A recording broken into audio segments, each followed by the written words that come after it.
Welcome to Still Serving, the VFW podcast, the official podcast of the Veterans of Foreign Wars. And now, from the VFW Memorial Building in Washington, D.C., here's your host, Rob Couture. And welcome to Still Serving. I'm your host, Rob Couture. Let's go to roll call. Joining me here in the studio are all the deputies from the Washington, D.C. office. We have the deputy for National Veteran Service, Chris Masinkowitz. Hey, Rob, it's great to be here today.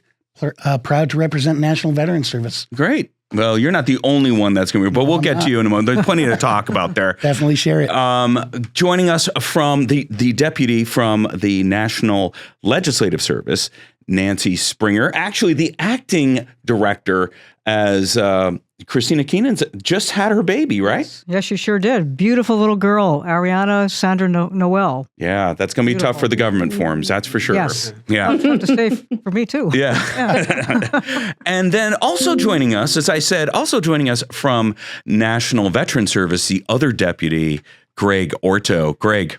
Yeah, hey, it's good to be with you all. This is a good time for us to be together right before we get into the holiday season. Just nice to have the friends. Yeah, absolutely. So it's really good to have all you here. And I would be remiss if I did not recognize my very own deputy, my very own co-host and colleague, Brittany Diamond Murray. Brittany, hello. Hello, Rob. How are you? Hello, deputy friends.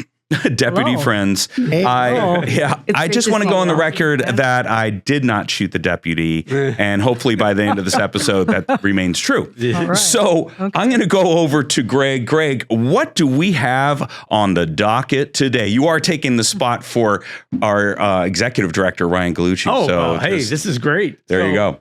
First, we've got Chris's roundtable. Sure. Chris. Yep. We've got Nancy's testimony. Nancy. Then we've got the MOH luncheon. Yeah, Medal of Honor luncheon, correct. And then the BDD program and the Army-Navy game. I don't know why we're talking about that. Yeah, well, and then we'll wrap it up why. with the good Of the order. Yes, the good of the order. I should probably write some of these things out. We know, right, Brittany, that first references, and I'm sorry, being an old-time public affairs person, I did not spell those out in the first reference, so I apologize for that, Sergeant Major. Yes, I love it. I really hope that some of our old friends are watching this one because I was talking about this. So full disclosure, as we had talked about in a past podcast, Greg was my first sergeant back in 1998, and then was the sergeant major there of the 10th Press Camp headquarters. Then was called the Public Affairs Operations Center, and then the T-PACE, the Theater Public Affairs Support Element. I don't know why it changed so many different times, but and we were both there at Fort Bragg together. So, but I was. Remarking before we got on and started recording, this is the first time that you and I, well, it's not, this isn't the first time because we went on the podcast, but in my memory, being here at the VFW, that we've had opportunities to talk on air because we didn't get a chance to do that back in the AFN days. Yeah, and this is really good that we left in a good relationship because now I get some Facebook email, some Facebook posts, and people go, "Hey, did you? What about that $20 that you owe me?" So you got to watch out for that. Yeah, because it'll come back to haunt you. That's for sure. I too am glad that you two left on good terms. Yeah, I know, right, Brittany? Because it probably wouldn't have gone well. I'd be sitting at the position of attention while he's knife handing me the whole time. Anyway, no, but it's been really great that I get to a place where I can call you Greg, and we're. It still sits weird with me every once in a while. But I tell you what. Let's get right into it because you guys have a hard stop time, You have a hard stop time, and we want to respect that. So let's just jump right into what happened last week. Chris, you're the first one to actually engage here in D.C. last week. So you had a roundtable. Tell us about this roundtable that you're part of. Now, this was not necessarily a hearing per se. It wasn't the full committee. Talk to us about it. No, so this roundtable was actually with the House Democrats. Mm-hmm. And basically there was 4 or 5 of them there, and they had some questions. They just wanted to have a real down-to-earth discussion about how AI and security protocols and the different things that VA can and should do to make sure that the veterans' data is safe. So like I say, it was a really impressive discussion. I definitely was not the smartest person in that room. I mean, hearing about all these data sets and all these people talking about all this coding, I'm just going, wow, these are some impressive folks. Yeah. But we decided to talk a little bit about the issues that veterans face. Right. Talking about how veterans have to actually figure out, is this a legitimate company? I mean, one of the things that I mentioned was nexus letters. For those out there that don't know what a nexus letter is, when you're going to go get your claim granted or your VA claim filed, a lot of times you have to have a letter from a doctor or a medical professional saying that that condition is related to their military service. Well, these companies are out there just making them up now. I mean, we've seen letters where somebody broke their toe in service and now it's causing sleep apnea 40 years later. That to me is a little bit of a stretch. Yeah. So, I mean, could be, I'm not a doctor. Sure. But like I said, so I really emphasize the fact that these companies are out there and there's got to be a way to spot this fraud. Yeah. Because, I mean, everybody's hearing about all the massive fraud in the VA. I don't believe that there's a massive fraud. I believe that there's some people that are being spotlighted. And unfortunately, we all know one bad apple ruins the bunch. So we got to really nip it in the bud and make sure that the policies being created are actually helping and covering those loopholes. Right. And so who chaired this? This was ranking member Takano, right? Yeah. So he had kind of led this this roundtable. And did they have anybody else from the committee that was there, or just him? So he was there the entire time. A couple other committee members came in and out, and were able to ask some very pointed questions and keep the discussion moving along.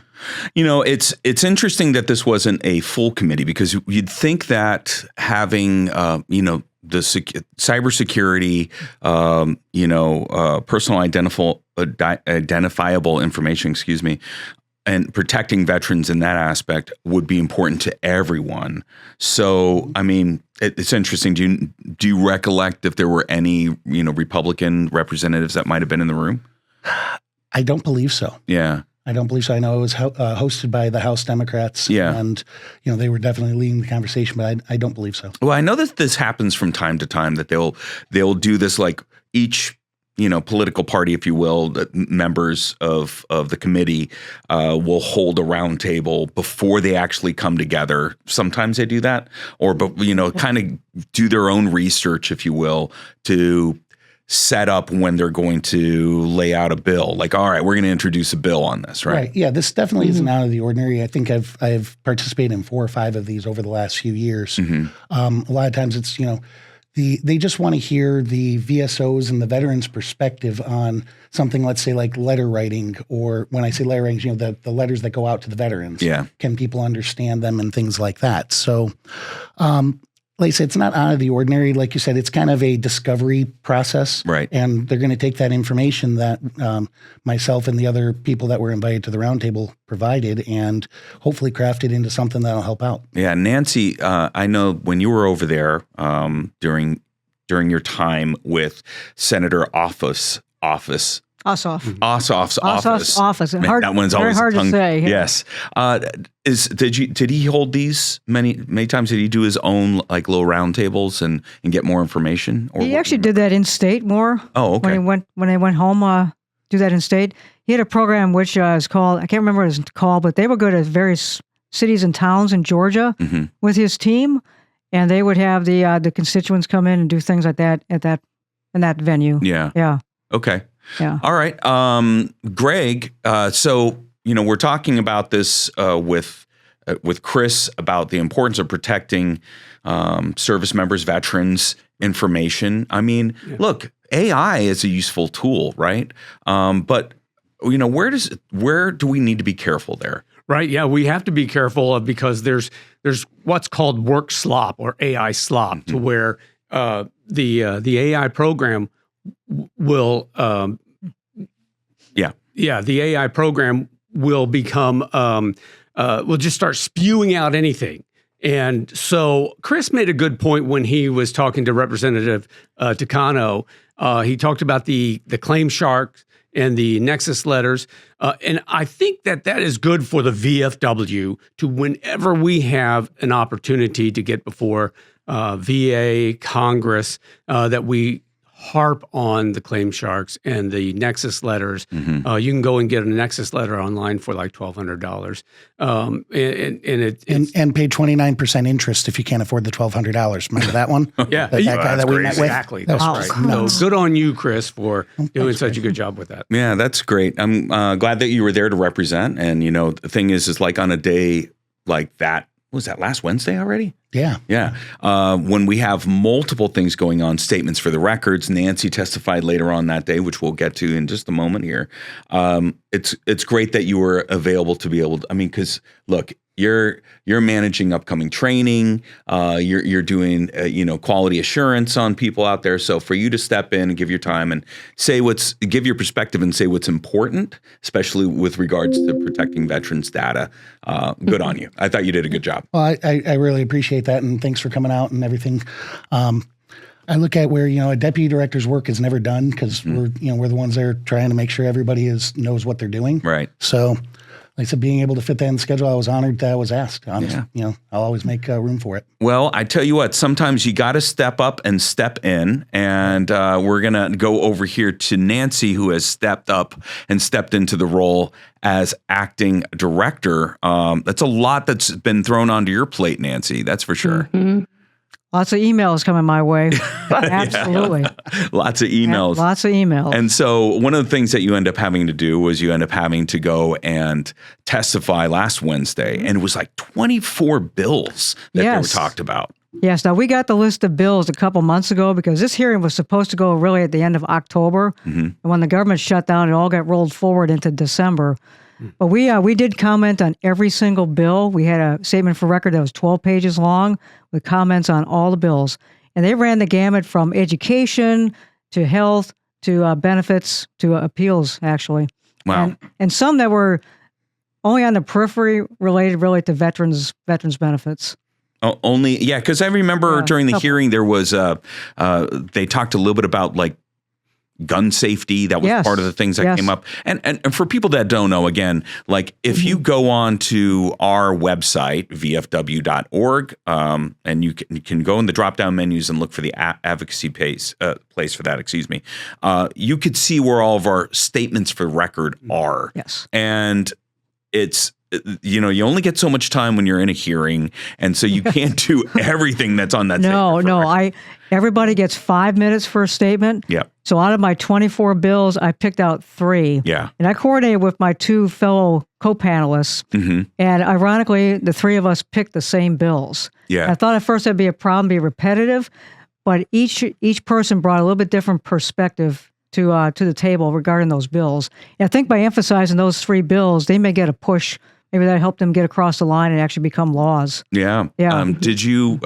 Do you remember anything stand out from the different senators that were there with their questions? Like what questions stood out the most to you?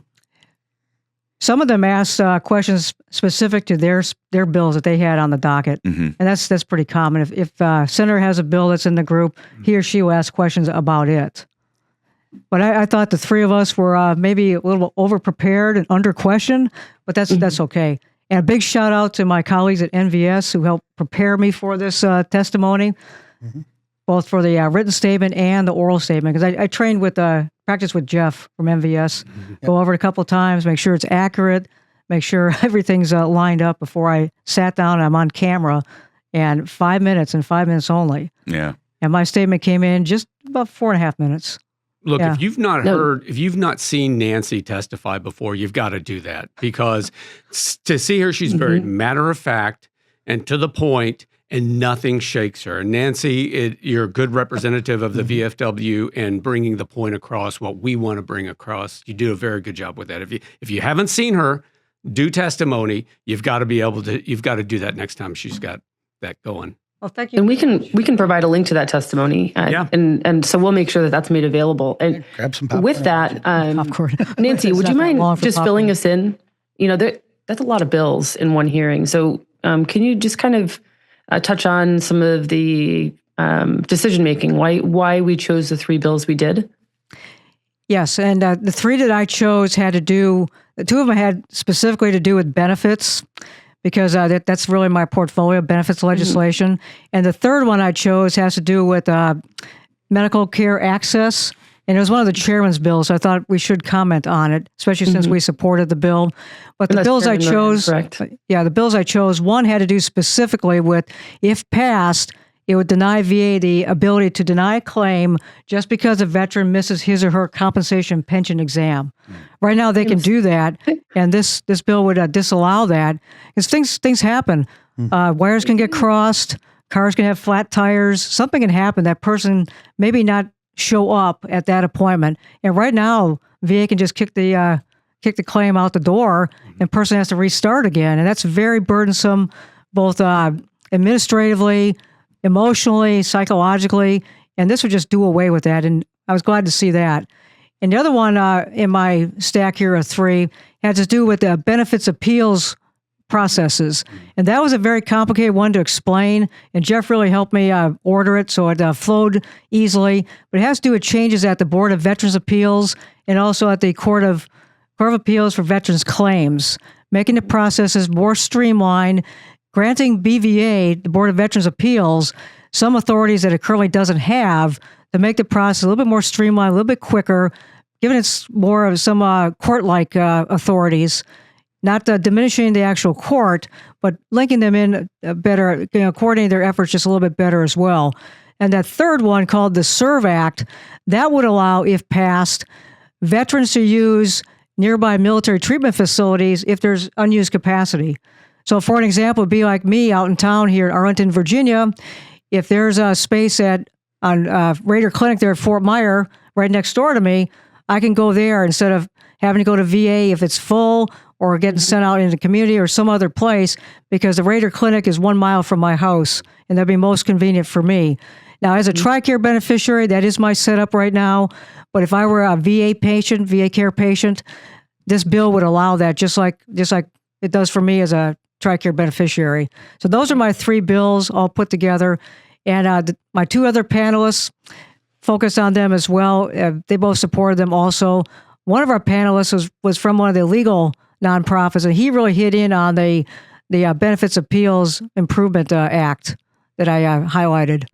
So I think they really complemented the testimony, because you actually had a lawyer sitting there going through, I think this is good, and he's looking at it through the lens of somebody who's experienced in the law, whereas I am not at all. Right. Yeah. Right. We learned something new. I was talking to Joy Craig, your colleague, and Joy was telling me how these things work, because I know if you are out there, maybe you're a layman to the way things go on with hearings for the Senate, when it goes on for hearings with, the House, a lot of the times you'll see people going in and out. Right. And you're like, the members? Yeah, the members going in and out. Right. And it just seems like so rude that they would just ask their questions and take off and walk out. Like, who do they think they are? But actually, there's like a whole sign up, and like when you show up and okay, I'm here in the seat, and now I'm this in the order in the stack. And these people have other things going on. They're doing other voting. They're, they have other meetings they got to attend. Yeah. And so much like here, how we recognize the hard stops of the people that are participating in the podcast the best that we can. Right, Brittany? It's one of those things. So don't take it as, don't be offended if you see somebody. You go back and watch Nancy's testimony, right? You missed it. You should go watch it. Which was about 5:00 p.m. Yeah, I know. We were panel number 2. Yeah. Yeah. It was. Lucky mine was in the morning. So. Yes. Right. So, I mean, if you're going back and watching, these people are going off. Yes. If you're in DC, people think they get sent here. They never do any work. They are not doing anything on behalf of the American people. I would beseech you, if you may, to come out here to DC for a visit or watch online. And I mean, they're doing some of these hearings and testimony late in the day. Yeah. And I tell you what, most people, especially if you're on government time, those of us that were in uniform, 4:30 rolls around, unless you got motor stables or you got the range or something else, you're checking out. Yep. That's kind of the way that goes.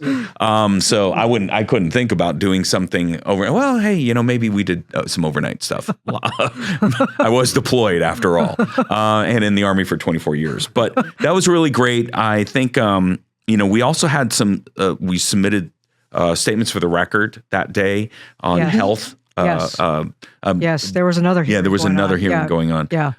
Brittany, do you remember what that one was? It was on Champ VA. It was on Champ VA. Champ right. VA. I cannot remember that acronym. Yeah. I know it's healthcare for dependents and survivors. Okay. Yeah. Thank you very much. But oh, sorry. Go ahead, Nancy. No, go ahead. Champ VA. It's. I know that it was about improvements to Champ VA, but I couldn't speak to the particulars about it. Oh, okay. Which is fine. It's on the record. It is on the record, and Yes. Megan Coleman was the one that had authored that, right? Yes, Her statement for the she record. did, yes. Yeah. She sure did. Which I haven't seen Megan forever. This is the problem. When they close down the building. I don't get to see some of my colleagues and friends, right? Yeah, true. I Kinda know. stinks. A friend of mine sent me a text last week, and it was just a picture of our building with fences around it, and he's like, "Where are my friends?" Oh, I know. I can imagine. I miss the building too. And hey, we make the most out of the space that we have here. And we have to break it down so that we can all use it. But it's one of those things. I mean, and we use this as a launch pad. We know, and this wasn't necessarily on the docket for today, but talking about the Washington conference, which as soon as we come back from the Christmas break or from the holiday break, we're going to be jumping right into it, basically. Yes, for all we intents are. and purposes. Yes. Yeah. And so, we're not going to have our building, Ketchum Hall and all the other things that come with the VFW Memorial Building there across the street, catty corner from where we are right now, kind of. We're not going to have all that. Change. So, right. So what are we going to do, Nancy? Well, we have a space. Acting director. We have space in this building. Yeah. And Brad got us one of the conference rooms, so that's going to be our stopover place. Okay. And once we have a hotel down in Crystal City, a different hotel, but still in Crystal City. Okay. So that's really our home base. That's where we'll meet our legislative committee members and all the comrades that come with them in March. Right. Because March is greatly expanded from the September conference. Oh, yeah, for sure. In September, it's mostly just the National Legislative Committee members. Well, in March, they will bring department commander, senior vice, junior vice, auxiliary president, and a slew of people from their department. And that's good. You want as many people as possible involved in this legislative process, actually seeing it from the inside out, because then they can go to their posts and inform their comrades there and really get the point across that one of the VFW's main functions is to do legislative affairs. Right. To be their voice on Capitol Hill. That's right. Just like it says right behind you. Yeah. Yeah, your voice on Capitol Hill. A lot of people don't realize that that's one of our major functions. That's right. And also because we bring so many people here into DC, it's really the VFW writ large, our winter conference, our midwinter, right? Yeah. Right. So, Yes. I mean, we always have our national convention in the summertime, and the Washington conference is the time, because there's other things that go on. There's business. We've talked about this in the podcast many times before, but you have business sessions that go on, sort of committees and whatnot that they for real meet. And then, we award like the Congressional Award at our reception. Yep. Our commander in chief and the other chair officers, the senior vice, the junior vice are here, past commanders in chief are here, and they're all getting after the business of the VFW. So it's not just another legislative conference, but legislation is such a big part of what we do in March. So, end of February and into March. Yeah, it's the first 28 February is when the members will come in. Right. And then get going on the 1st, yeah. Well, in the meantime, what can people do if they want to track what's going on with legislative advocacy within the VFW? People, if they're not already, they need to subscribe to Action Corps, become an Action Corps member, and they'll get our electronic newsletter every week that you now produce. And that really will keep them up to date on what we're doing. And once they get into the Action Corps network, they'll be, I think, led to get into our page in which we have all our priority legislation laid out, and they can read any one of those bills And soon, if we haven't already, we'll post our talking points for the conference. Yes. I don't think we have done that yet, but soon we'll post them, and all our members can get in there, auxiliary members can get in there and see what we're going to talk about when we go to the member offices. Okay. Yeah. Okay. I'm going to throw a little bit of a curveball into this because it's been a hot topic here at the Washington office, and that is, will the VFW priority goals include the Major Richard Starr Act? Ooh. It's going to include, it's called, I'm trying to remember the exact title. It has to do with concurrent receipt. Yeah. And at the bottom, Richard Starr is still in there. Yes. Yes. So for those of you out there in social media land that are out there championing the Major Richard Starr Act and every single comment on the VFW's page. Yeah, I got that from Thanks, Rob, for bringing that up. It's still a priority, everyone. It's still a priority. And, I think we can walk and chew bubble gum at the same time. I can't, but maybe you all can, especially in the advocacy side, where sometimes, look, if we just focus on one piece of legislation, we're never really going to get anything done. So that's why we have a team here that focuses in on multiple things. So yes, concurrent receipt, and the Major Richard Starr Act is very much a priority for us. And so a lot of times, when you keep getting that door closed, you got to find workarounds. So we got some things in the works, if you will, with the Major Richard Starr Act and try and figure that out and how we can get that football across the goal line. But it is a hard slog. It's been, for sure. Yeah, it sure has. And Richard Starr is just an example of a concurrent receipt situation. There are others. That's why we're really attacking the larger concurrent receipt issue, because it affects other people besides the 50,000 people who would be affected by the Richard Starr Act. Right. But the Richard Starr Act has been trying to get its way across the line for the last several years now. Right. And unfortunately, a unanimous consent motion failed just a couple weeks ago in the Senate. Any senator can call for a bill to pass by unanimous consent. Right. However, only one other senator can also derail that Just motion. one senator? Yes. Man. Yes. Tell you what, that makes it really difficult. Yeah, each senator has a lot of power, him or herself. They sure do. And since you worked in a senator's office, you know that for a fact. Yeah. Yeah.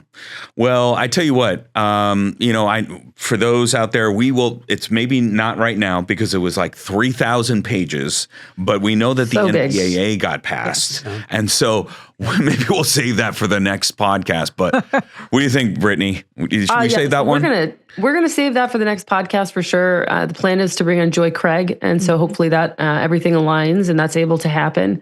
It is a very, very large bill, and that is the vehicle that the Starr Act, that we all attempt to get the Starr Act passed via every year. Unfortunately, we know that didn't happen. Right. So yes, very large bill every single year, lots and lots of spending, lots and lots of provisions to review, and so it takes some time.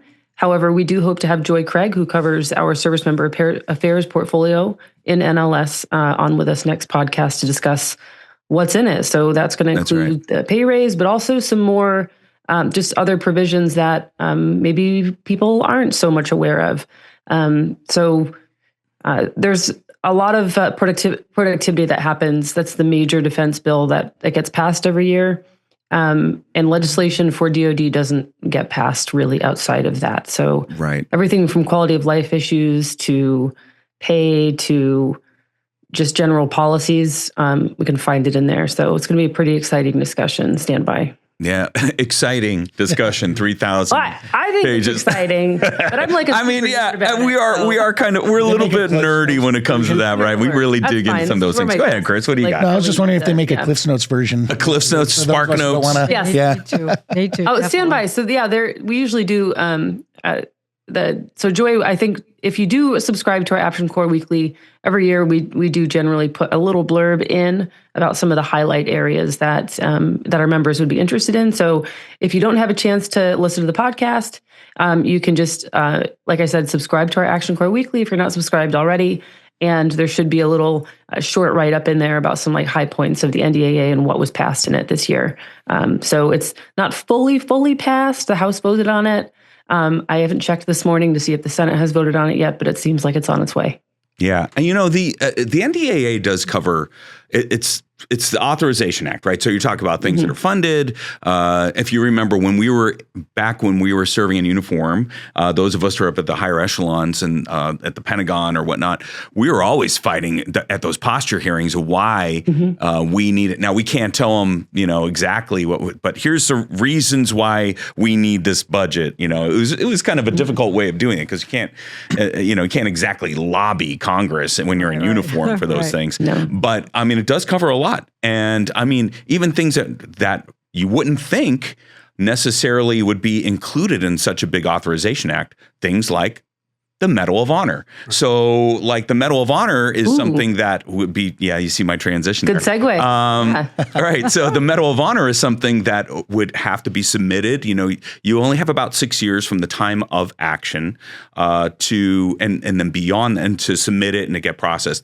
Beyond that, it's got to be an act of Congress. And that's why a lot of times people confuse that with what's called the Congressional Medal of Honor because it's actually awarded by the president on behalf of Congress, which is all of us. And that's why I think when it comes to the Medal of Honor, it's something that you have to really consider the weight of it. It's not just that it is the fact that these men and the one woman that was awarded the medal, this was Mary Walker, by the way, know your history, was awarded the Medal of Honor back from the Civil War.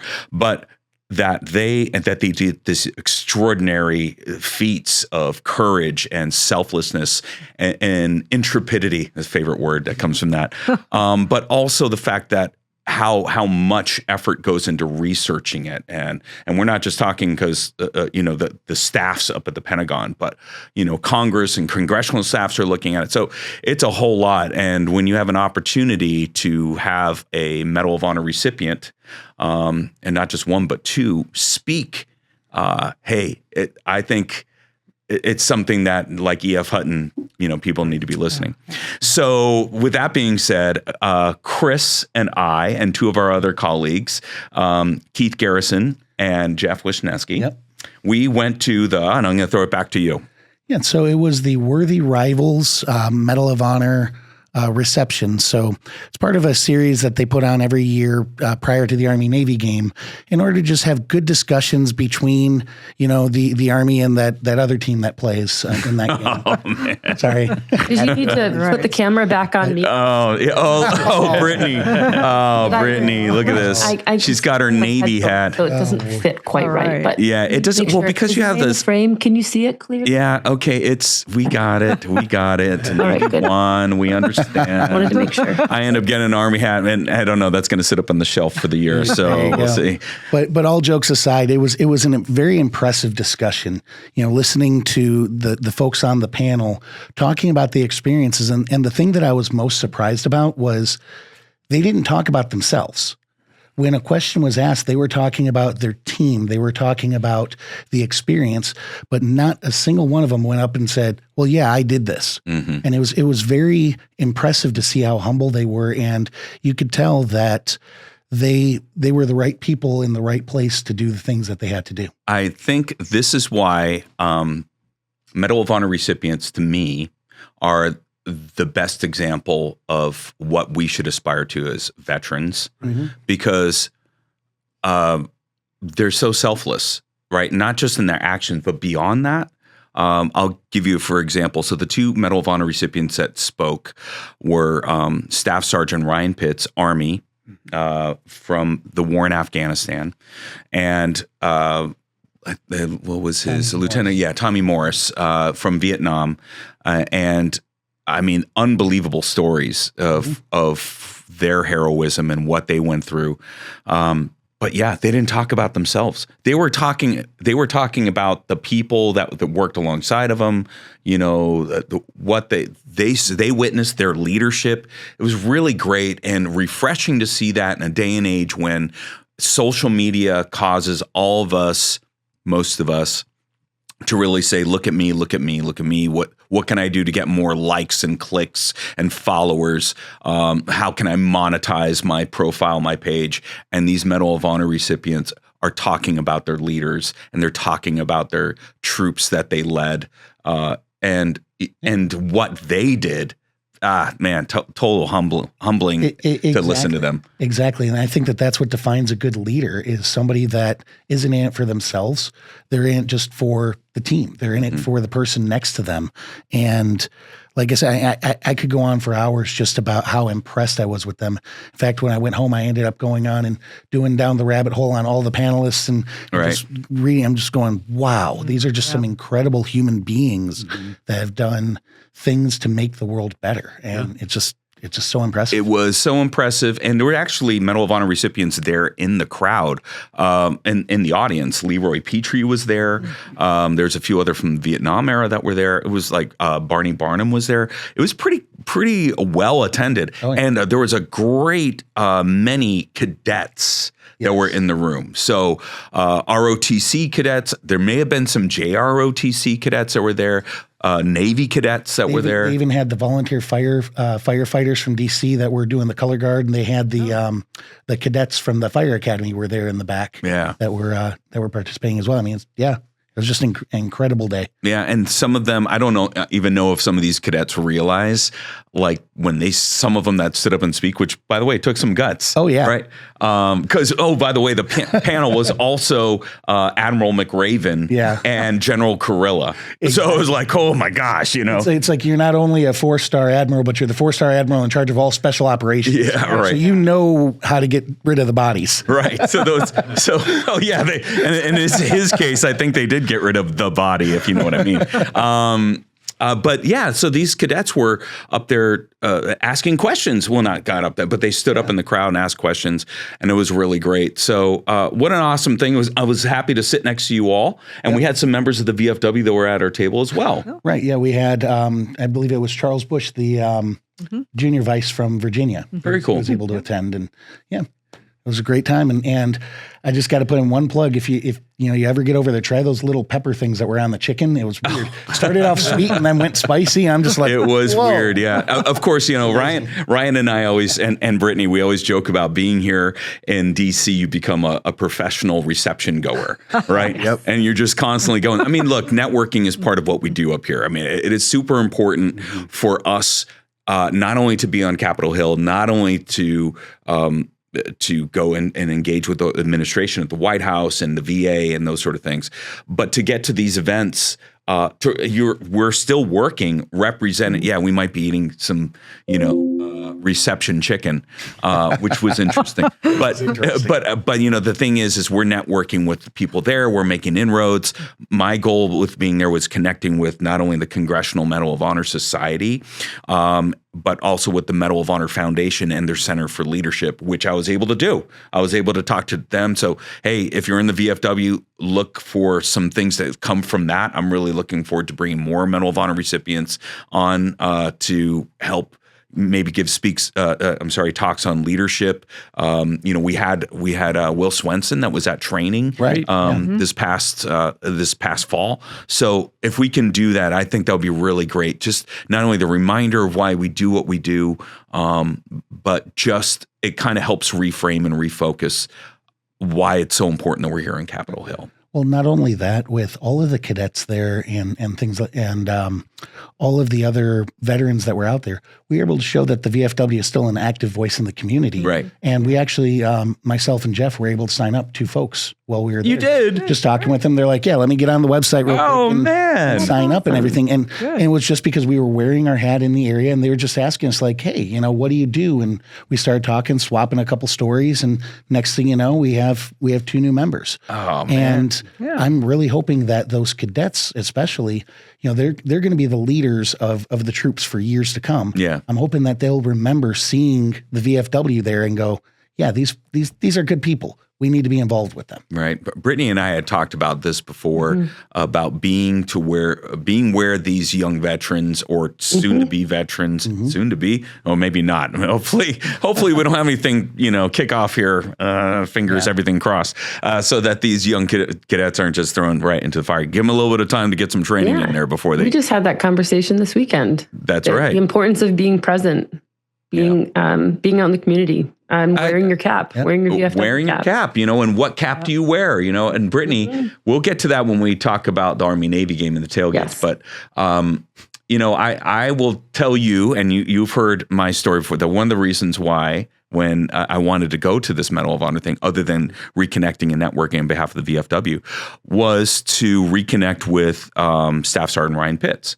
And Ryan Pitts was, when I was in the Army, working at the Pentagon, and I was given the Medal of Honor account. He was the first living recipient that I was able to help through his this news here. By the way, you're getting the Medal of Honor. Get ready for your life to change. And so I helped him through. Basically, I was learning at the same time as I was helping him, how to react to the media and how to tell your story. And with the staff that are there, Paula Smith, who's a brilliant public affairs trainer, who's a good friend of mine, getting ready to retire here real soon.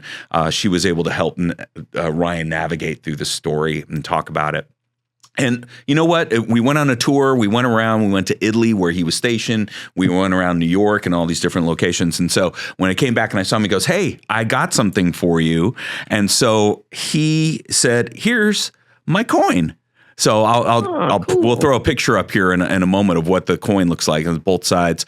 And it's the 9 stars. So it's Ryan's coin with his name, Staff Sergeant Ryan Pitts, Afghanistan. And it's got his airborne wings and his combat action badge, his Pathfinder badge, his Medal of Honor. And on the backside, Purple Heart, 173rd Airborne Brigade, his unit, his regiment, and the Punisher symbol, which was used for, I think, his platoon. But it has 9 stars on there, and the 9 stars are his friends that he lost on the day of his battle. So I'll pass that around so you can see that. And we'll share that online. If you're watching on YouTube, you'll be able to see the pictures. I took some pictures of it. So it was really cool. And so I was able to really great to connect with. Yeah, I noticed that coin. It's like rounded at the edges. It's not sharp. Yeah, and it's got like the epoxy, like rubbery or anything. Oh, yeah. That's a nice coin. It'll stick to your hand. I love it. It's a great coin, and I'm forever going to cherish that one. Yeah. So I tell you what, it's so important what we do for our when I think about Medal of Honor recipients, and he remembered me. Hey, Rob, and just really gracious and gave me that gift. It reminds me of what our representatives do day in and day out for those active duty service members that are getting out.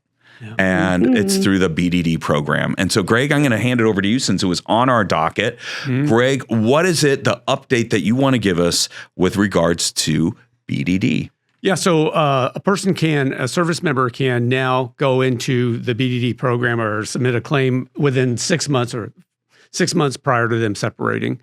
And so right now is the time for service members who are getting ready to separate, retire in the summer to start coming to see their representatives, their VSOs, to be able to help them with their BDD claim, benefit delivery discharge claim.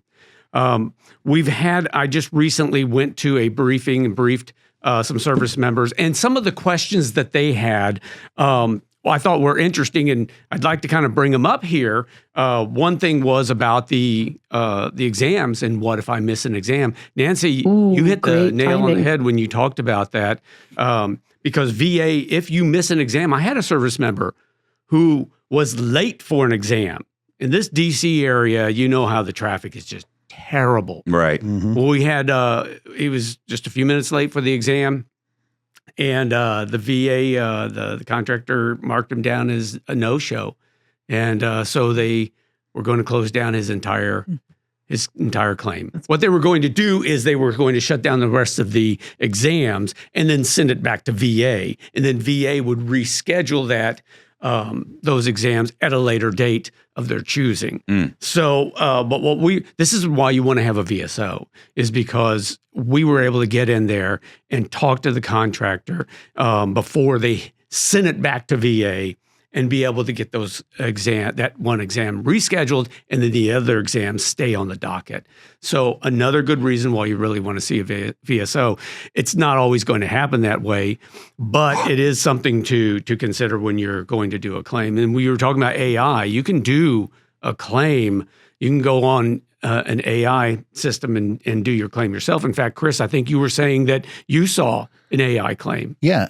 Actually, just recently, we had a veteran that submitted 4 or 5 buddy statements, And then when they talked with the buddies, like the one of the buddies had called up the service officer and says, I don't know what the heck this is. I wasn't even there. And the AI program just put 2 and 2 together and said, oh, well, Greg Orto must have been at this event because he was part of the unit. Well, it was all a lie. Wow. And turns out that veteran was trying to submit that in. And of course, our service officer advised against it, because here's the thing is, if you turn in that fraudulent evidence, yeah, you might get away with it for a little while, but eventually VA is going to find out and you're going to have to pay back every single penny. And we don't know if there's going to be criminal penalties or anything like that. So it's better just to be honest and get the call your friends and let them know that you need some help with your claim. Chris, that's a really good point, because people think, I'm sorry, Brittany, were you going to say something? No, you're spot on. And it reminded me of that recent expose article by NPR about how a company, not an AI-based company, but a separate type of company was populating statements on behalf of veterans, and they were not necessarily factual statements. Yeah, exactly. Greg and I actually met with one of those. It falls on the veteran. The veteran is the one who pays the price. Yeah. They're left holding the bag, if you will, if they're caught. Yep. So, and in some cases, it's just a shame. Yeah, and in some cases, the veteran doesn't even realize that it's a fraudulent medical or something like that. Yeah. They're calling up a company and they're saying, they're believing that this company is doing the right thing, and they're saying, hey, here's this letter, there's this statement, go ahead and turn it in and help out your claim. Well, your average veteran doesn't necessarily know what needs to legally be in those statements and what would make them fraudulent or not. So, and unsuspecting veterans, of course, are going in assuming the best. They're assuming that they can trust these entities, these individuals. Exactly. So it's not okay. Yeah, it's a shame for the veteran, because a lot of them just don't know any better. They just want to get a claim in, and they want assistance with that claim. Yep. And Chris, you made a very good point, is that basically saying that things are not permanent. Even though you may get a rating that may say permanent and total, that is not always the case. VA can come back to you and say, hey, we see some fraudulent entries here, or a clear and unmistakable error. And that can happen at any time. And so those ratings aren't necessarily protected if you've done something, or if you've submitted something that is not true. Yeah, exactly. Now, I haven't heard any specific rumblings about this, but I think anybody with a brain would understand that sometime within the next several years, there's likely going to be a review of all of these claims across the board to take a look at it and see, hey, is it legitimate, or was it created by AI fraudulently? Because AI, it's a great tool, but it can't be an employee. It can't be taking the place of these doctors and such. Yeah, that's it. And another good reason why you need to see a VSO. Yep, exactly. In particular, the VFW. We're a little biased. We have more than 2,000. I think we're at like 2,300 right now, approximately, with all of the cross accreditations, because we were able to sign that deal with the National Association of County Veteran Service Officers to allow them to hold VFW accreditation.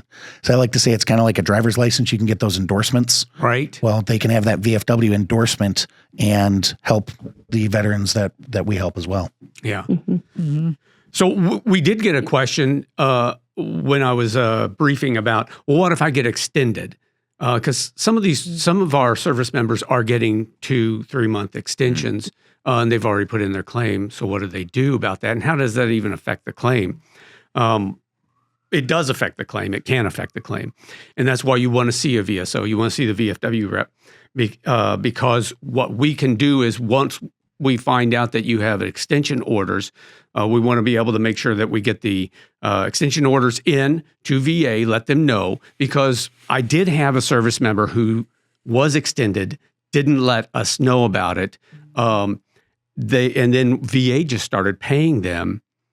It was like January of one year and of this past year here, and they were supposed to ETS, and then they ended up extending for 3 months. VA thought that they were just tracking that January was still there, and so they started paying them. Now, I know you're supposed to get that DD-214 and submit it, and VA usually is really good about making sure they don't pay until the DD-214 is in, so they have proof. But this was not the case, and the VA actually started paying the person. Well, the problem with that is now you owe money to the government because you're on active duty still, and you're getting paid, and the VA is going to take its time. VA is a good organization, but it will take its time on when they're going to take out money, if they take out money, or if they're just going to add it to when you finally do get your claim. But you know what will happen is it'll be Christmas, and that's when the money will be taken out. So you want to make sure that you see a VSO, especially if you're going to be extending, so that we can make sure that we take care of that for you, so that you don't end up in an overpayment with the VA. Now, Greg, can you explain to our listeners and viewers what our BDD program is and what our BDD sites are and how they can find one? Yeah. Great question. Yeah, thank you, Brittany. So we have 26 representatives, the VFW does, on the national side, 26 representatives on 24 installations, military installations across the country. We have memorandum of understandings and agreements with those military installations so that we can be on there and serve service members on the installation where they're at. We can also help service members who are in Africa or in Poland or somewhere in Korea, because we currently do not have folks at all these locations, but we can help them as well. We specialize in helping service members with their pre-discharge claims as they get ready to transition out, and other benefits as well, and be able to explain to them about the other benefits. So yeah, we've right now we've done this past year we did 14,000 claims for service members, which sounds like a lot. The problem is that there's 200,000 service members transitioning each year. Oh, wow. So if you can't see a VFW rep, see a VSO of some VSO that's accredited. That's VA accredited, correct? That is VA accredited. It's got to be VA accredited. And if you're VA accredited, they're not going to charge you. Yes, exactly. No charging. That's a good point, Chris, because we go to these briefings and the service members say, well, what's in it for you? Why are you doing this? How much money am I going to have to pay for? Nothing. We don't pay any, we don't charge anything. We don't ask for a donation, and we don't accept it either. Or we don't accept gifts. Yeah, we're not even allowed to ask. We're not allowed to solicit, period. That's a condition of being on installations. Right. It's part of our charter to do this work, to help service members and veterans with their VA benefits. That's part of our congressional charter. And that's the reason why we do this. I don't want to equate it to the Red Cross, but it's kind of like the Red Cross when they go into disaster area and they're handing out blanks. They're not asking for money in any way. We're the same way. We're not asking for money. It's part of our congressional charter. And that's what we get. And that's what we're supposed to do, is to help service members with their claims and veterans with their claims. And Greg, one more question. Can transitioning service members find accredited representatives while they're taking the Transition Assistance Program classes? Yeah, so we have a spot on the VA TAP Day. We get 15 minutes to be able to go in and talk to service members on those installations and let them know who we are, where we're located, how we can assist them. If we're not on that military installation, a service member can contact us at bdd@vfw.org. And that's Bravo Delta Delta at VFW. I was going to say that. So I still use military time. Yeah. And I get folks that are like, what are you talking about military time? I'm like, military. Well, it's just the Air Force that was asking that question. I'm sorry. Or they can go to vfw.org/BDD. Yeah. Bravo Delta Delta. And they can see where our representatives are. But it's not limited to where they're located. BDD at VFW.org. My assistant director, associate director, and myself all monitor that inbox, so it doesn't go to some corporate location. It goes to us, and we will answer within 24 to 48 hours. Yeah, that's awesome. Yeah, and with the technology that we have now, we can do a claim from anywhere. Yeah. So, I mean, I know when you started out and when I started out, we still had the paper claims files, and there was no such thing as, hey, we'll just get on to, a video conference and do a claim. So you really can help somebody that's stationed out in Africa, right here from DC or from wherever. It's just one of those things where technology has improved, and, there's no excuse not to see one of the reps now. Yeah, exactly. We see service members from all over, especially at those embassies and all. I took one from Mexico and West Africa and a couple other places like that. And we can do those claims for those service members. But bdd@vfw.org. There is one other thing about doing a claim, because we've had folks that are transitioning out. We've all heard this. They don't have time to do a claim. They've got, they got other things that they got to do. The replacement. Yeah, exactly. That's right. A lot of them can't even get into the TAP program. That's another story. But we're getting folks that are like a year out that are not that aren't 50% of the folks are still not going into the TAP within the first year. Now, I've had some Army TAP managers tell me that it's more like 35% that are attending. So that you're only getting 35% of those folks. But back to the BDD and how we can help them is you've got to think of the other things associated with it. Is that if you do a claim and you get a rating for the claim, now you've opened yourself up not just the compensation part of it. I'd say even more importantly, VA healthcare, being able to get into VA healthcare in an easy manner. Being able to access voc rehab so that you can get in. Let's just say that you want to go on to another career. VA has a program to be able to help train you into and pay for that so that you can go into another career. The VA home loan guarantee, you can get the funding fee waived for you for it. And then on down the road, when you're 85 years old, and now you need assistance with a caregiver, you have to be 70% rated in order to go for the program of comprehensive assistance for family caregivers in order to get into that program. And that program, but you do have to be rated for it at 70%. It doesn't have to be directly connected to why you're going into the family caregiver program.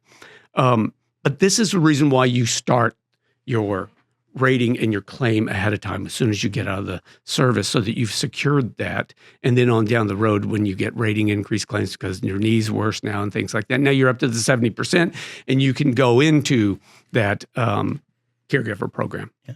Or the veterans assisted living facilities, the veteran state nursing homes, all of those are dependent on the rating. Yeah. Yeah, that's a very, very good point. You're right. And those are the things that we don't think about when we're, 25, 40, whatever, and we're getting ready to get out. We don't think about that. Nope. No. But but when you're 85 years old now and you wish that you would have done that claim back in the day. Back when you were in your 20s and playing football for one of the academies or something like that, right? Ooh, football. I mean, we're getting back to the tailgate here momentarily. But before we do, I just kind of want to wrap this up nicely, because I love this through line. And I don't get to make this point very often, but Chris and Greg, you've been speaking a lot about your direct interactions with veterans and service members, and these really specific intricacies that you two are able to identify through your everyday work. And Greg, to your point about service members asking you pointed questions about like, well, what's going to happen if I miss my VA my QTC appointment, which is one of the contractors for VA claims, or what have you, or what if I get extended? What happens with these things? And so you're able to bring these stories back. And I just really want to highlight, going back to the National Legislative Service, this really amazing symbiotic relationship that was, and it's by design, right? Like National Veteran Service and National Legislative Service work together heavily in order to bring the stories and the experiences that your team and NVS is able to gather in the field and bring those directly to, you work with the administration, you also work directly with VA itself, the folks, below the administration level, the rank and file employees of VA, to say, hey, we're noticing these problems. So you're able to address these issues directly with the individuals who are implementing these policies, but also NLS is able to bring those stories directly to Congress, which is amazing, because then you're able to affect change at the legislative level, at the statutory level, right? So I just think it's really amazing and awesome, the relationship that VFW has built between your two departments in order to make the most impact possible for service members, veterans, and their families, which is awesome. And a big part of that is also visibility, being seen, being present. And that takes us back to our discussion earlier in the podcast about the importance of being present and raising awareness of VFW and what we're able to provide for veterans, service members, and their families as they navigate these major life transitions, whether it's leaving service or a new, a health issue that's related to service, and how, we can assist them in getting the care and benefits that they need to ensure that their well-being is prioritized as well as that of their families. So I think that's a great segue into our discussion about the Army-Navy game, because VFW is a really prominent presence this weekend at not one, but two tailgates. That's right. And so I want to take a moment to discuss that because it wasn't just our Washington office employees that were there. There were actual VFW members there on the ground. They organized one tailgate from grassroots up, which was really phenomenal. And then we were also a fixture at a larger tailgate, the Travis Manion Foundation. And so, Rob, I just wanted to kick it over to you to see if you have any initial thoughts. I have some, but I wanted to give you the floor for a moment. I'll tell you what, it was a ton of fun. And at the tailgates, and we had to get there real early there were people lined up, man. I mean, we're talking 9 o'clock in the morning, and we had a line of people waiting to get into that Travis Manion Foundation one. But the Department of Rhode Island, two individuals, particularly Eric Duquette and Dave Ainsley, who are out there they're like practically next door neighbors to Brittany. They've been putting this mother of all tailgates on, as they call it, for a few years now. And I tell you what, they did a great job. It wasn't necessarily the biggest one, because Travis Manion was huge. There were other ones all around the stadium.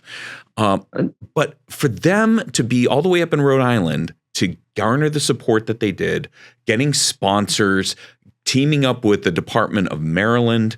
The Department of Maryland was split between the two. They had folks there at the Travis Manion Foundation tailgate and over at the other one. And so, Brittany, actually, I think it would probably be it would do justice if you were to play the segment of that you put together rather, of all of us, of our time there. We shot a little bit of video and we shared some things on social media, and you put it all together and packaged together. So if you got that queued up, we'd love to see that. I sure do. But before I hit play, I just want everyone to know that this is just such a small snippet of the day, because truly, we had this big, amazing plan to divide and conquer and develop all this content, but nothing about the day really went as planned. And so it's just such a small snippet of how the day actually went and the amount of people that we were able to interact with. So without further ado, stand by. Here we go. Hey everyone, Rob Couture from the VFW. And Brittany Diamond Murray. As you can tell by our hats, today is the Army-Navy game here in Baltimore, Maryland. Yes, it is. And we're coming to you from the Travis Manion Foundation tailgate. Yeah. One of two tailgates that you'll see us at today. That's right. We're going to be bringing you all kinds of content, little video clips. Our national commander is here. We have we have representation from the Department of Rhode Island, Department of Maryland. Folks are out here in full force. So, what do you think? What's your prediction for the day? I think the Navy's going to win again this year. Get out of here. I think this is the Army's year. Go Army, beat Navy. Go Navy all day, every day. All right. We'll see you soon. See you soon. I love coming to these things because I always end up running into someone I know. And who do I know but Phyllis Wilson, That's right. President of the Military Women's Memorial in Washington, D.C. So have you run into other people out here? I have, absolutely, including, obviously, the VFW National Commander, Carol Whitmore, whose story is in the Military Women's Memorial database. That is so cool. I love that. If people want to know more about the Military Women's Memorial, where do they go to visit? Oh, super easy. Go to womensmemorial.org, womensmemorial.org, and look us up. Learn about where we're telling the stories of more than 3 million American women, like myself, that served in the Army, like Carol, who served in the Army. Yeah. And every branch of service, I will say this only today, go Navy, go Army, go America. Oh, I love it. I'm here with Ryan Mannion, the CEO of the Travis Mannion Foundation. How are you doing today, Ryan? I'm doing great. I mean, what more could you ask for, right? I know, what a phenomenal turnout. This is amazing what you've done here.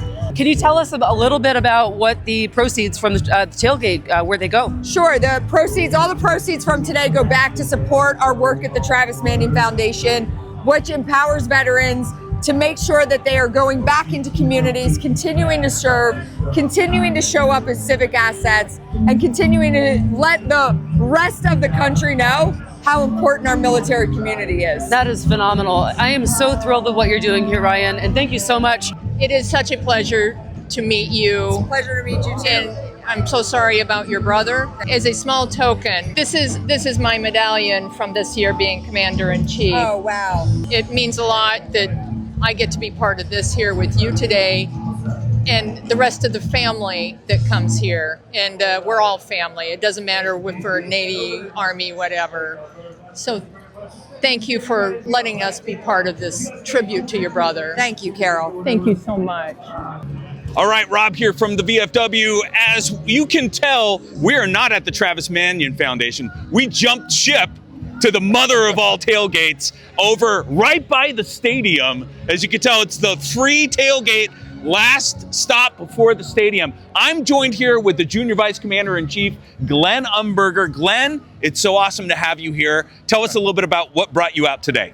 Well, thank you, Rob. It's great to be here. The Army-Navy game is a tradition that's lived on for years, and to be here with the fellow service members, the men and women of our armed forces, is an outstanding adventure. I tell you what, what's the story for today's game? What's your prediction? Well, as an Army veteran, it's always go Army, beat Navy. So let's go Army.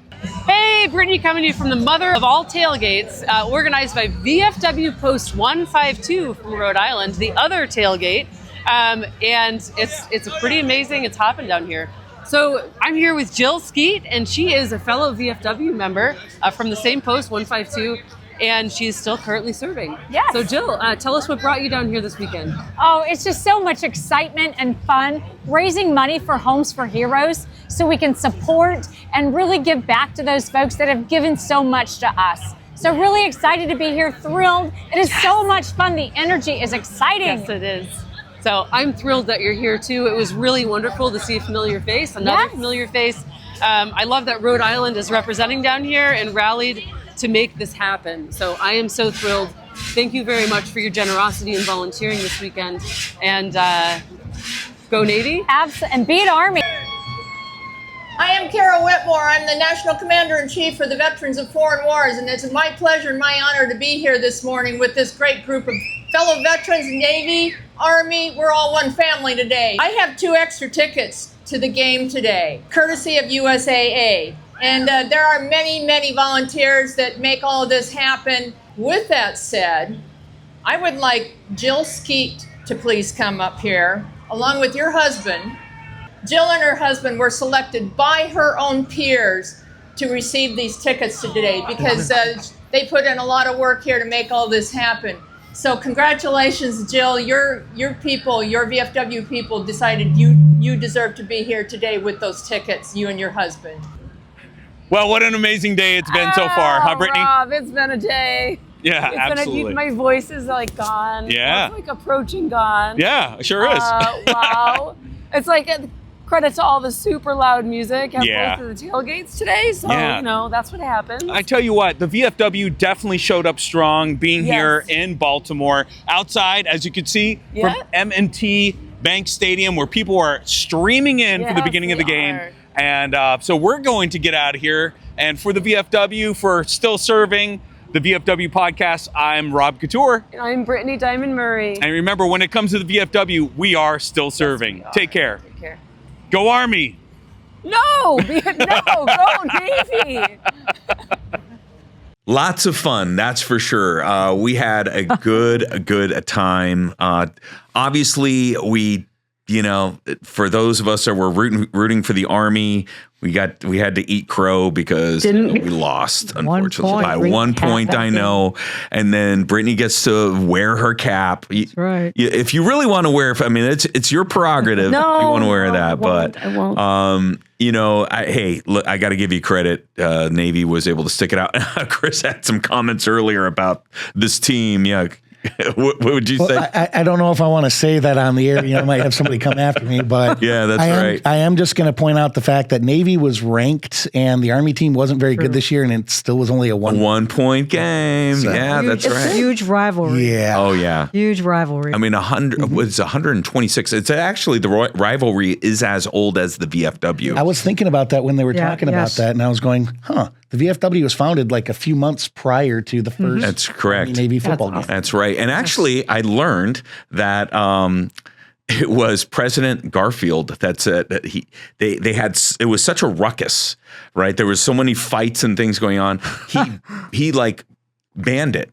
And then it took Theodore Roosevelt to say, nah, Theodore Roosevelt, he's the man in the arena, right? So of course he's going to have, so he's like, all right, let's bring it back. And that it's only a couple times has the Army-Navy game been postponed, and that was during World War I. But during World War II, I didn't know this fact, World War II, they played it all the way through the war. Oh, wow. Yeah. So pretty amazing, right? Pretty amazing rivalry, pretty amazing game, and it was awesome to be part of that. And then we're looking forward, right, Brittany? Looking forward to us, the VFW Washington office, partnering with Travis Manion Foundation, our departments, wherever that may be. We know that the location moves around.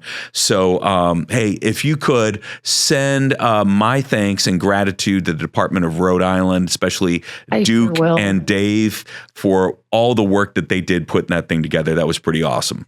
I absolutely will, Rob. What a power team they are. And I'm really excited. I'm really excited about the future of this event, because what they're creating is awesome. They not only do they organize it, but they were working it. Like the first thing in the morning on Saturday, Dave Ainsley. So he was my post commander. He recently stepped down to attend to some other priorities, but he busted his butt to get this thing organized, with a few really, like you mentioned Eric Ducat. So they're both fantastic humans. Thank you for correcting my pronunciation, by the way. No, sorry, dude. You're fine. No, you're fine. I know my last name is Couture, right? So you think I'd get a French name right, but it didn't work out this time. So not only did they like bust their butts to get this thing organized, but then I see, we get there before it kicks off, and I see Dave Ainsley with this giant paddle, and he's wearing these big like bibs, like insulated bibs, because it's super cold outside. And he has this giant, like he's like over this giant pot, and he's stewing like this massive pot of meat, like it's a cauldron, and he's like a witch.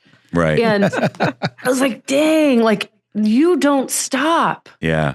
You don't stop. And Eric Ducat was the same way. They don't stop. And then on top of it, there were other post members down there. That's right. From my post also volunteering. And it was just awesome. From your post that were there, right? Super cool. And also from the Department of Maryland, Kurt Serber, who is he's a District 6 commander and also a post commander out in Annapolis.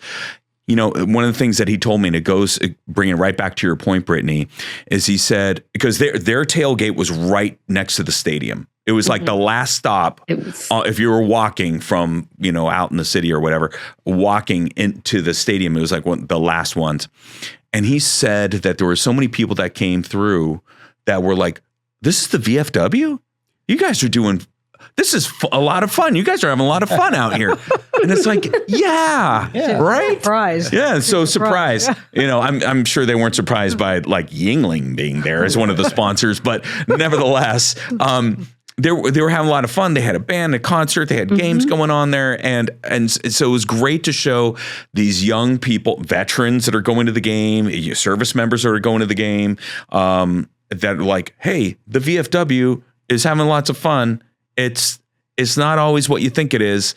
Not your grandfather's. Bingo. It is your grandfather's VFW because you still have grandfathers out there having fun, right? That were there at the mother of all tailgates. So it's pretty awesome. And that was when we were walking back after that tailgate, and we're like, wow, like this is so awesome and important and needed, because if hundreds, thousands of people, right, are streaming into the stadium and they see VFW, and it puts, I hope that it puts in their mind, hey, like I'm at the academy right now and the VFW is like the farthest things from my mind.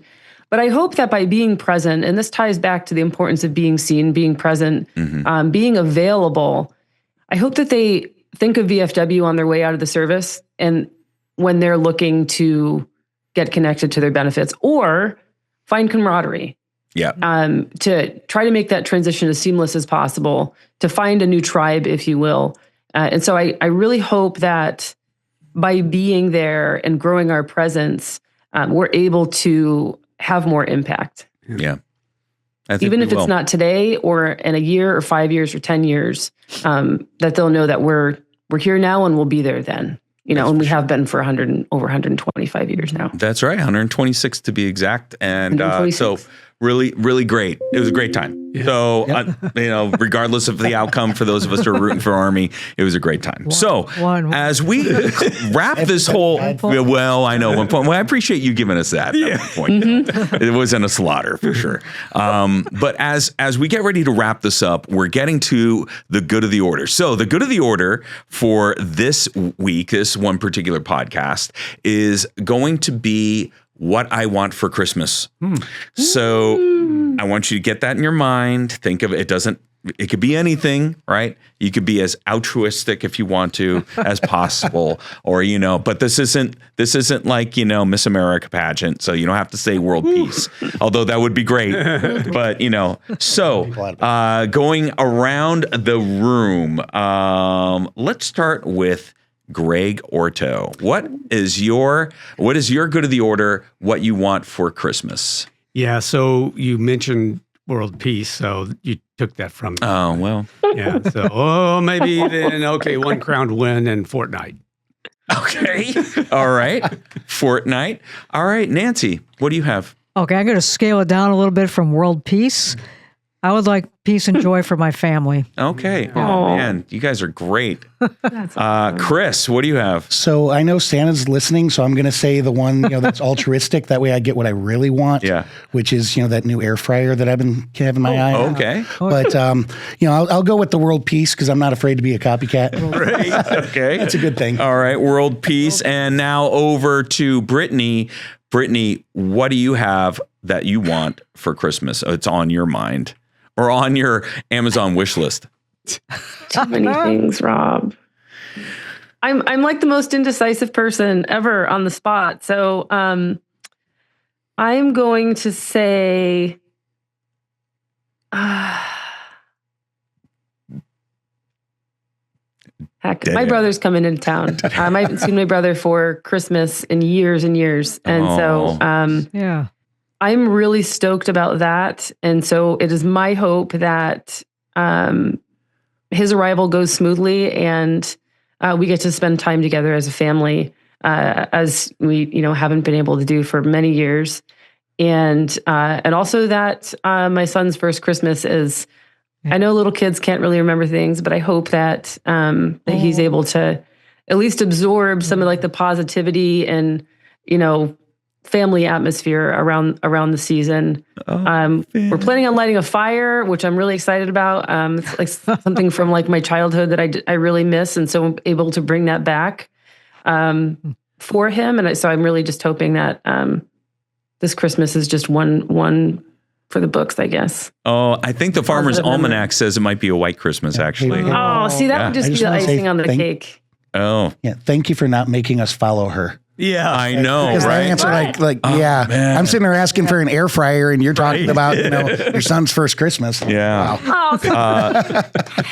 So I think I'll have to give mine now. So good luck, Rob. Yeah, I know. Good luck with that. I'm kidding. Of course, I I would, world peace, of course, world peace. Let's hear peace. I could always go for a new chainsaw. I broke one of my chainsaws, so I'm going to be selfish on that. It's a kind of an expensive gift, but I can use battery for a chainsaw. Yeah, I don't know. I've thought about it, but anyway, there's that. It kind of reminds me. You all see that Saturday Night Live skit back in the day with Steve Martin, and he was doing his what he would want for Christmas, and then he's like. He's like, revenge on all my enemies, and he goes, and lastly, that all the children of the world would join hands.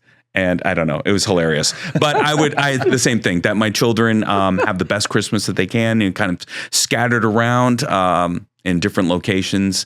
And so I hope that they have a good Christmas. All the family and all of us have a good Christmas. I'm glad that we were able to connect. Great holiday season, and as we get ready to go into this new year, that peace and prosperity be amongst you all. Yeah.